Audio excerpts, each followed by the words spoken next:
Hi, everybody. Welcome to the fall meeting for academic year 23-24.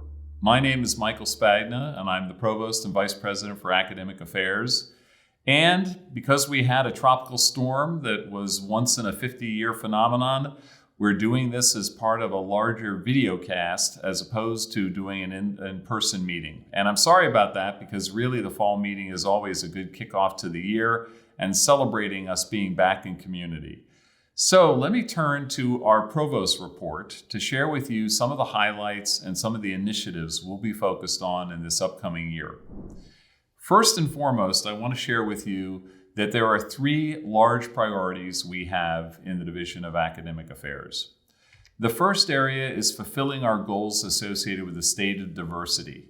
And the State of Diversity address was something that we had in the spring semester. It was the first annual State of Diversity address presented by and led by Vice President Bobby Porter. The second large goal we have for this year is a continued attention to build on our academic excellence here at California State University, Dominguez Hills. And then our third area that we'll be working on, and I know that there's a lot here, but it really comes down to this. It's getting stuff done. It's uplifting our interdivisional partnerships to create an improved infrastructure to support student and employee success, really connected to our strategic plan of thriving educators and thriving students. So let me take a moment to go through each of these areas in a little more detail. And again, all of these are available also for you to download online if you go to the Academic Affairs Central website. In the first area, in the State of Diversity and the areas of focus, there are several areas of focus going forward. The first is real attention and continuing attention to faculty recruitment and retention. In the last report from the Chancellor's Office, Cal State Dominguez Hills wound up being second among all 23 campuses in the number of BIPOC faculty that we've hired into the institution. We're very proud of that, but our efforts have to go even further. So related to that, we will be focusing in this upcoming year on including DEIJ statements in all application materials. We'll be addressing cultural and gender taxation at multiple levels. And we'll be broadening our recruitment tools to make sure that we still have phenomenal success with getting the people that we recruited into the institution. Our second area of focus is going to be on developing academic programming and curriculum using DEIJ principles. And to that end, to just unpack it a little more, it means that we'll be designing curriculum and programming from the perspective that culture, identity, and power play a vital role in learning. We also will have a third area of focus, which is to create and sustain models of advising and support that build upon cultural wealth. Key in this is the ongoing partnership we have between the divisions of Student Affairs and Academic Affairs, working with culture and identity centers, and our newly established college student success centers that have been set up in our 5 academic colleges. Our fourth area of focus in our State of Diversity is to really promote and implement professional development at scale to fulfill the strategic plan. And our Faculty Affairs and Development Office, under the leadership of Dr. Cheryl Coos, along with our FDC Director, Maricela Chavez, and our Associate Director, Ann Choi, we're all geared up to be able to provide this level of professional development. And then finally, focus number 5 is increasing our equity in research development and funding opportunities. And Dean Sherry Schrager is our leader that really champions these efforts and will continue to work on increasing equity across all areas when it comes to research and creative activity.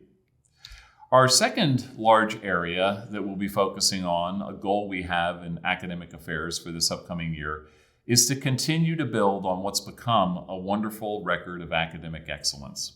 The photo that you see here is a photo of our incoming class of our first doctoral program ever at the university. This is the Occupational Therapy Doctorate Program, and you can see the students and Teddy are very excited about this being launched. I want to point out that we've reached this first milestone. The first doctoral program at the university is established. We also have a second doctoral program right around the corner. It's an EDD, and the Doctorate of Education really is focused on educational equity and social justice. A second milestone that we've hit that's really important for us here at the university is that we have the most accreditations in the history of the university. This is an important milestone for two reasons. One is it continues to show that we are exhibiting a margin of excellence and a standard of excellence as recognized by outside partners and accrediting organizations. So it's not just how we design it, but it's others judging it against some pretty rigorous criteria that these are excellent programs. It also serves as a function with accreditations that at the end of the day, it brings value to the diplomas that we confer. A student, for instance, that graduates from the College of Business Administration and Public Policy graduates with a new AACSB accreditation. Employers look at that, and it gives that student graduating from Dominguez Hills a step up on other competing students trying to get that same job. A third area within this category of academic excellence is to fully implement our enrollment-based budgeting and effort reporting. It's to make sure that we've built in an escalator that goes up or down based on how we're doing with enrollment. It's just fiscally responsible. It allows us to attenuate the instructional programs that we have according to the budget and the enrollment that we have. A fourth category here is to continue to increase our tenure density and to support our non-tenure track faculty. We are very proud of the fact that we've come a long way in trying to honor and support our non-tenure track faculty, giving them pathways for those that are interested in joining the tenured professoriate, not just here, but other universities as well. And we need to continue to work on our tenure density. In order for the university to be healthy and to fulfill its top mission, which is academic excellence and academic programming, you need to have a high level of tenure density. So this will be one of our priorities going forward. The president has also designated this one of the top 5 priorities for the university.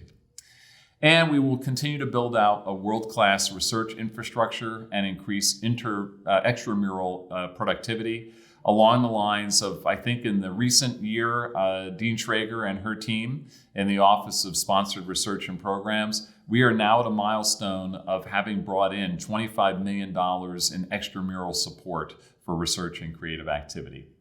And then finally, a focus on coming back to speed, up to speed with PACE to accelerate the matriculation and support of international students. This will be key because, as President Parham is fond of saying, and we all subscribe to this, that our students should graduate with a global perspective. That can't be achieved unless we also have a really strong footprint with international students that come and participate with us and receive degrees along with our domestic students. The third and final category I said earlier was, it's a little verbose here, but I would translate it into getting stuff done locally at the university. And this is very important to us. We learned in the last year that we need to up our game on this front, both in terms of operations and in terms of business practices and processes. So first and foremost, we want to integrate student success activities with attention to data-informed decisions and activities and actions. So anything that we do at the university should be informed with how we're doing with students, particularly from the level of graduation rates, retention levels, persistence rates. This is something where we're upping our game on that front, and everyone needs to participate. Second area is fulfilling the promise of a university strategic plan through cross-divisional support for all 5 pillars. So all of these pillars have to be supported as we now move into implementing the strategic plan. So thriving educators, thriving students, equitable access, a culture of care, and also being a pillar of the community. All 5 of these pillars are going to take our joint collaborative efforts across divisions. We're all in this together in order to go far together. Third area is to champion the Black Student Success Initiative as the centerpiece of our collective efforts to improve graduation rates and close equity gaps. By focusing on Black student success, by making sure that this is our priority number 1, it will set a foundation for all of our student success efforts at the university, and we're very proud to be full partners in that effort. And then finally, it's to establish a commitment to getting stuff done and what I call the Toro way, also known as no one gets left behind. That every student that comes in that has a dream of becoming a Toro, we make sure we do everything we can do to make it possible for them to graduate and be successful. Again, as you all know, we're all proud of the fact that we are an accessible and affordable institution. Without making sure that students complete their degrees, we've not given them opportunity. So we need to be in a place where no one gets left behind, and we work together in joint efforts across divisions to make sure all students realize their dreams, graduate, and go on to really prosperous professional and personal lives. So with that, I do want to end by talking just a moment about ongoing enrollment and budget and our outlook for the upcoming year. As you've heard from the president and from others at our university, enrollments are down across the system. They're down nationwide. In some cases in the Cal State system, we have several campuses that are in double-digit reductions in terms of their enrollment. There are a whole variety of reasons of why that's happening currently, but we will endeavor and try and keep our enrollments at a place where we keep pace and try and woo new students and retain the students we already have. So as we look at enrollment and we look at state support and we look at other sources of revenue, we're going to try and make sure that we right-size the university to fulfill our mission. In order to do that, some of these impacts that we'll feel in enrollment will be felt by college, and one of the ways we'll get to that is to maximize and optimize our class schedules. This is not increasing the amount of students necessarily that are in a section of a class. It's making sure that we're hitting the guidelines and hitting the areas that we have fulfilled so that students are getting all the classes they need and they are having the opportunity to graduate on time to earn their degrees. A second thing that we'll focus on is on a priority of research and teaching. And this is critical to the ongoing growth and vitality of our university. So we will be looking at, as we look at budget, as we look at enrollment, how do we preserve and make sure that it remains a high priority for us to be engaged in highly productive research and in teaching. We will do our best, as you heard earlier, to protect our tenure and tenure track faculty recruitments. And two of the recent innovations that we've been using in the Division of Academic Affairs will help us meet all of these areas. The first is we have instituted enrollment-based budgeting. This is something that we've been working on over the last 3.5 years and now finally are implementing. And the whole idea behind this is making sure that we fully fund the instructional budget that's necessary to provide the classes that our students need. And a second thing that we've added is the college-based student success centers. You're going to hear a little more about that later from Dr. Andy Drummond. This is quite a lift that we've had at the university. It really is thinking outside the box. Along with the work we've done with our partners in student affairs, it sets up opportunities for our culture and identity centers and these student success centers to integrate all of the services that students need in one place. So instead of going all across the campus to get advising in one corner, tutoring in another corner, career development advice in another corner, we're bringing this all together in these central locations to support students and make it easier for them to navigate the university. Now we're going to go to Dr. Andy Drummond, who is a fairly new addition in our leadership team here at the university, who is going to talk in more detail about what we've been doing with establishing, standing up, and implementing college student success centers. So I throw it over to Dr. Drummond. Hi, I'm Andy Drummond, Associate Vice President for Academic Advising and Career Development. I'm here to talk with you a little bit about what we've been doing in the Student Success Centers over the past year and why we're so excited about this year to come. The centers are just over a year old now, having opened for business right before the start of fall 22. A year later, and wow, what a difference. All 5 centers are up and running. We hired some 21 additional staff last year and managed to deliver high quality, appreciative academic and career advising to more than half of our Touro undergraduates. We also filled all 5 permanent directorships in the centers. I'd like to take this opportunity to welcome our new directors, Dr. Amy Orege in the College of Education, Dr. Lori Inman in the College of Arts and Humanities, Ms. Lisa Langford in the College of Health, Human Services, and Nursing, Ms. Stephanie Gonzalez in the College of Business Administration and Public Policy, and Ms. Victoria Fowler in the College of Natural and Behavioral Sciences. Thank you to all the faculty and staff who were part of running these searches and who gave time and feedback to this process. This is really a dream team. Looking back on our service to students last year, I can say that it was timely, accurate, and equitable. We took a hard look at how our advising campaigns and appointments broke down over the year and compared these data with campus demographics. I'm proud to say that we met the moment last year when it comes to ensuring equitable access to advisement and career coaching. And our impact on retention was clearly felt as we received very positive news about fall to spring retention improvements that represent very early indicators of longer-term success over the next several years. Semester by semester, with improvement in mind, we can make a difference, not just in completion rates, but in real, tangible, and appreciative support of our undergraduate and graduate and post-baccalaureate Toros. There's so much to be excited about in this coming year. Here's just a few points of interest, along with a promise to share much more as we move through the fall. We've just embarked on a year-long effort in evaluating excellence in advisement through NACADA and the Chancellor's Office. We're partnering with the CARE team to launch confident and effective referrals that holistically support our students. The Once a Toro campaign came on board into this organization earlier this year, and together with the centers, we aim to improve our service to returning Toros. A major shout out to Dr. Sabrina Sanders for her groundbreaking work on behalf of returning students. We're busy deepening our commitment to professional development for our staff in the centers, with Tiffany Lara leading the way across professional development opportunities that highlight appreciative advising, strengths assessments, and holistic support, just to name 3 efforts that are happening this fall. We're relaunching campus-wide Toro Success Collaborative alerts and referrals under the direction of Dr. Tomek Asatorian, and with the insights and contributions of our TSC faculty mentors, who help us to better understand what programs and departments are looking for in their engagement with TSC. We'll be concluding the search for the Career Center Director this fall and aiming to continue our build toward an increasingly transformational career presence at DH.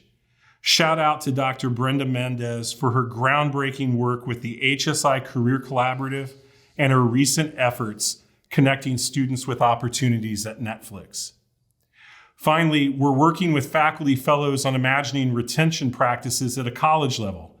These college-specific models of retention are going to be our roadmaps for improvement.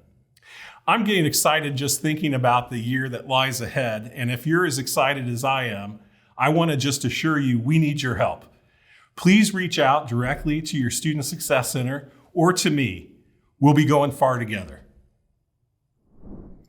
Thank you for sharing that information, Dr. Drummond. And now we have a second feature that we want to share with all of you. We have built and established an innovation incubator at our university. This is critical to the entrepreneurial spirit and the value proposition that students bring to seeking their education here at Cal State University Dominguez Hills. So at this point, I'm going to turn it over to our friend and colleague, David Ochi, who will share with you some of the exciting programming that's going on in the Innovation Incubator. David? Hi, everyone. My name is David Ochi, and I am very pleased to be with you today to talk with you a little bit about what the incubator has been up to. I'm the executive director of the Innovation Incubator at CSUDH. Very quickly, we're going to talk a little bit about some of the programming that we've created, and more importantly, about the opportunities that we have to collaborate.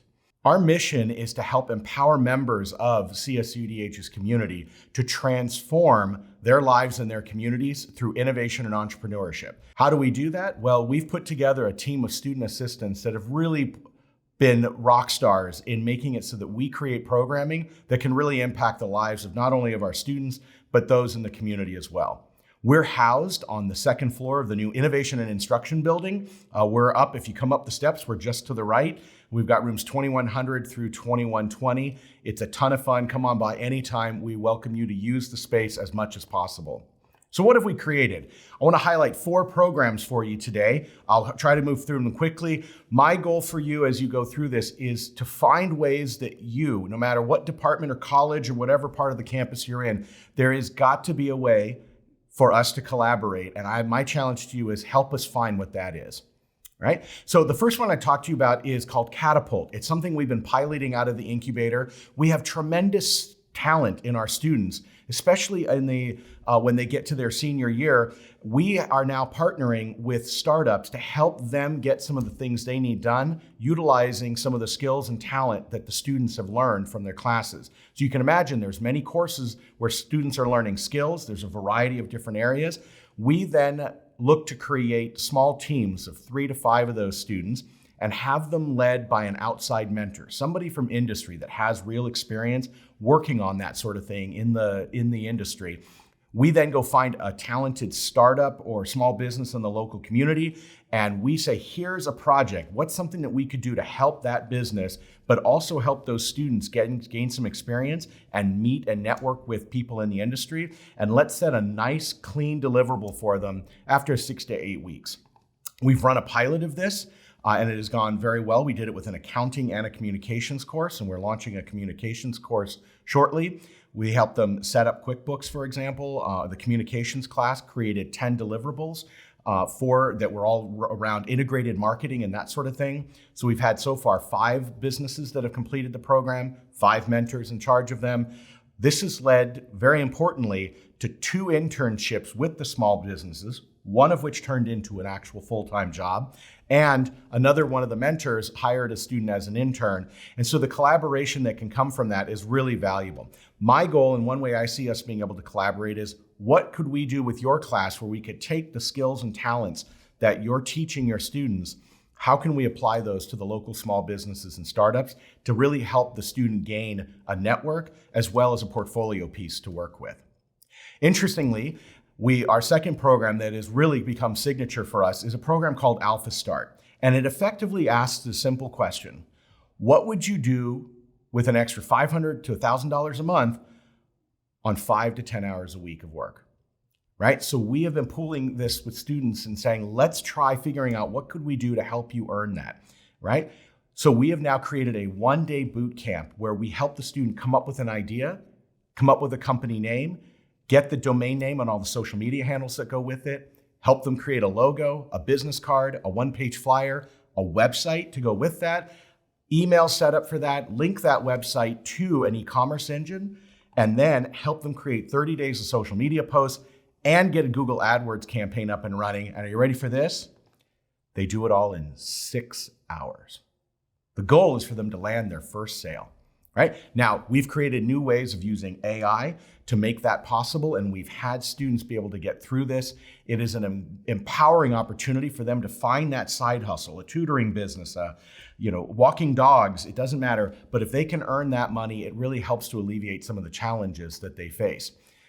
We've had lots of success in working with them. There are tremendous opportunities for us to partner with organizations to maybe create a special program specifically for your students. We've had students from every college come through.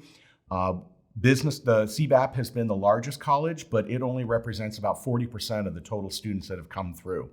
We're very happy to be doing this 5 times throughout the fall, and we'll probably do closer to 10 times during the spring. We've had amazing results. We've done 6 pilots during this past academic year. 105 students have gone through the program, and we have dozens of active startups that have been created. But beyond just helping them learn about building their own startup, there's a bigger vision that I'm really hoping you could help us be successful with and that you could be a part of. I could envision where President Parham says the following in the year 2030 at graduation. And finally, to the class of 2030, recognize that you are the product of a dream and a commitment that was made in 2023. CSUDH, as the model urban university in the nation, is proud to be graduating this entire class and every class moving forward without the burdens of student debt. This is an achievement that will help to unshackle the challenges of intergenerational wealth and fundamentally improve the lives of you, your families, and your communities forever.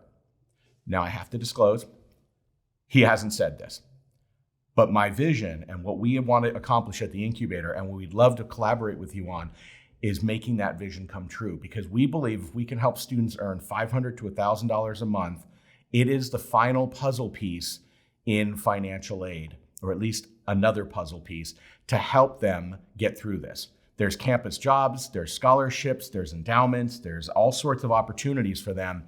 One additional element could be Alpha Start, helping them earn $500 to $1,000 a month. If I can help a freshman earn $324 a month, that will cover the average student debt of a graduate from Dominguez Hills. This is something that is entirely possible for us to do at Dominguez Hills. Nobody is doing this in the entire country. we can lead the way in really impacting intergenerational wealth in ways nobody has been able to figure out how to do. So let's collaborate on this. We'd love for you to volunteer as a mentor, share it with your students, let them know about it, co-create a specialized event. We could do one specifically for artists or one strictly for social science majors. We could do ones for nursing. Like, there's lots of opportunity to do very specific programming if that would be beneficial to your students. And of course, we've had this happen. An occasional staff member comes in and sets up their own business too. Maybe a faculty member too. Not a problem. We're happy to work with you. Two other things I'm going to mention really quickly. Toro Happy Hour is something we do. We took the Toro Hour and said, let's spice it up a little bit. Let's provide some PG-13 drinks and snacks. So in the incubator, every Tuesday, Thursday, we have a long list of different opportunities. We'd love to collaborate with your group to help come up with speakers and bring students in. Our whole goal is get students to collaborate together, meet each other during that special Toro Hour on Tuesday and Thursday at 2:30 so that they have the opportunity to really engage with each other and have some fun. So let's partner with your organization. Maybe it's your department or a club that you work with. Whatever it is, we'd love to find ways to collaborate and provide you with some value of the space and some snacks and hopefully a great time every Tuesday and Thursday.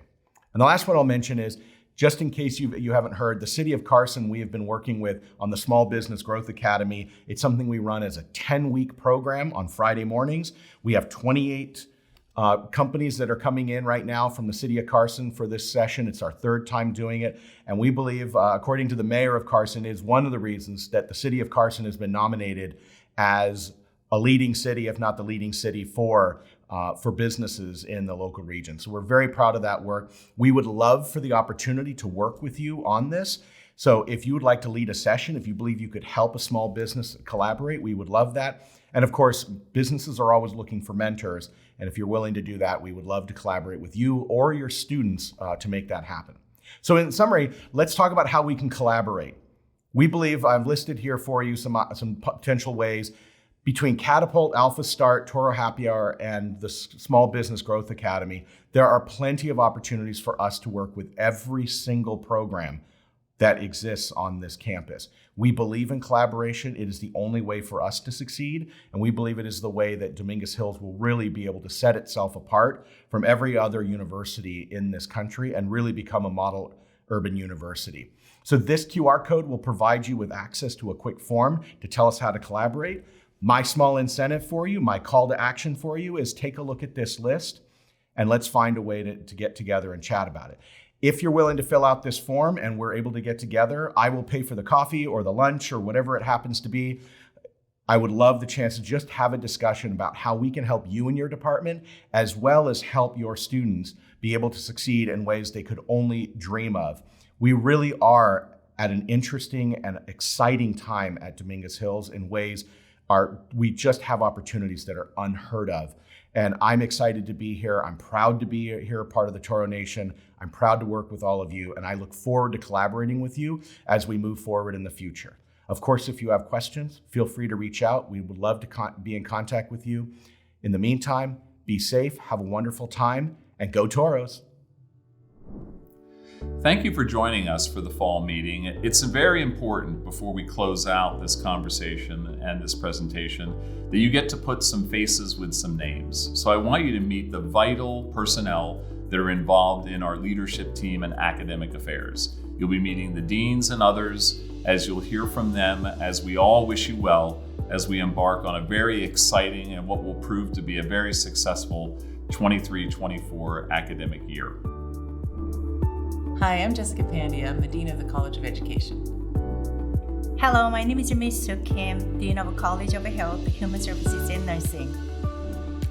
Hi, I'm Tim Carone, Dean of the College of Arts and Humanities here at Cal State Dominguez Hills. Hi, I'm Kim McNutt, Dean of the College of Continuing and Professional Education.